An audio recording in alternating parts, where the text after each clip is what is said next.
সন্মানীয় কৰ্মচাৰী, এটা বিশেষ গুৰুত্বপূৰ্ণ খবৰ যে ট্ৰেজাৰীসমূহলৈ আহিছে এটা বিশেষ নিৰ্দেশনা যে কৰ্মচাৰীসকলৰ যি দৰমহা এইটো বন্ধ কৰিব নোৱাৰিব আৰু এইটো নিয়মীয়াকৈ দি থাকিব লাগিব। তো সেই সম্পৰ্কে এটা গুৰুত্বপূৰ্ণ নটিচ আহিছে ফাইনেন্স ডিপাৰ্টমেণ্টৰ ফালৰ পৰা। তো আপোনালোকে শেষলৈকে ভিডিঅ'টো ভালকৈ চাব, তেতিয়া কথাখিনি সম্পূৰ্ণ বুজি পাব।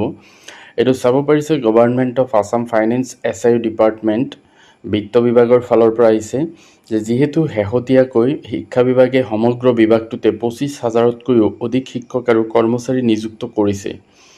যিহেতু এই নতুনকৈ নিযুক্ত কৰ্মচাৰীসকলৰ সাময়িক দৰমহা বা প্ৰভিজনেল চেলাৰী আহৰণ কৰাৰ বাবে নিৰ্ধাৰিত 6 মাহৰ সময়সীমা উকলি গৈছে। যিহেতু শিক্ষা বিভাগৰ ভিতৰত প্ৰথম দৰমহা মোকলাই দিয়াৰ বাবে বৃহৎ সংখ্যক প্ৰস্তাৱ এতিয়াও প্ৰক্ৰিয়াকৰণৰ অধীনত আছে। প্ৰথম দৰমহা মোকলাই ইয়াৰ অৰ্থ হ'ল ফাৰ্ষ্ট চেলাৰী প্ৰপ'জেল যিহেতু ইয়াৰ পূৰ্বৰ অধিসূচনা অনুসৰি প্ৰশাসনিক বিভাগসমূহক তেওঁলোকৰ নিজ নিজ বিভাগৰ নতুনকৈ নিযুক্ত চৰকাৰী কৰ্মচাৰীসকলৰ প্ৰথম দৰমহা অনুমোদন আৰু মুকলি কৰাৰ কৰ্তৃত্ব প্ৰদান কৰা হৈছে। যিহেতু শিক্ষা বিভাগে ইয়াক বিশেষ শ্ৰেণীৰ স্পেচিয়েল কেটাগৰীৰ অধীনত অন্তৰ্ভুক্ত কৰিবলৈ আৰু প্ৰথম দৰমহা মোকলাই দিয়াত সুবিধা হ'বলৈ সাময়িক দৰমহাৰ সময়সীমা সৰ্বাধিক প্ৰথম 10 মাহলৈ বৃদ্ধি কৰিবলৈ আনুষ্ঠানিকভাৱে অনুৰোধ জনাইছে।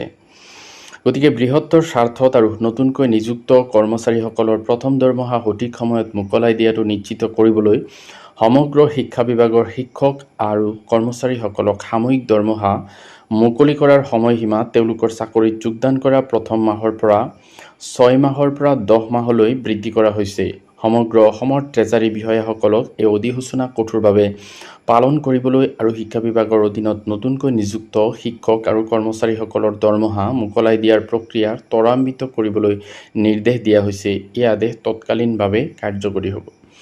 তো এইটো চাব পাৰিছে যে ট্ৰেজাৰী অফিচাৰসকললৈ এইটো কঠোৰ নিৰ্দেশনা দিছে যাতে যিসকল কৰ্মচাৰীৰ এতিয়াও SIU এপ্ৰুভেল বা ফাৰ্ষ্ট চেলাৰী এপ্ৰুভেল হোৱা নাই তেওঁলোকক যাতে যি প্ৰভিজনেল চেলাৰী সেইটো 6 মাহলৈকে দিয়াৰ যি নিৰ্দেশ আছিলে সেইটো 10 মাহলৈকে বৃদ্ধি কৰিছে। অৰ্থাৎ কৰ্মচাৰীসকলে নতুনকৈ নিযুক্ত যিসকল শিক্ষক বা কৰ্মচাৰী আছে তেওঁলোকে 10 মাহলৈকে প্ৰভিজনেল চেলাৰী পাই থাকিব। তো এইটো আছিলে গুৰুত্বপূৰ্ণ নটিফিকেশ্যন।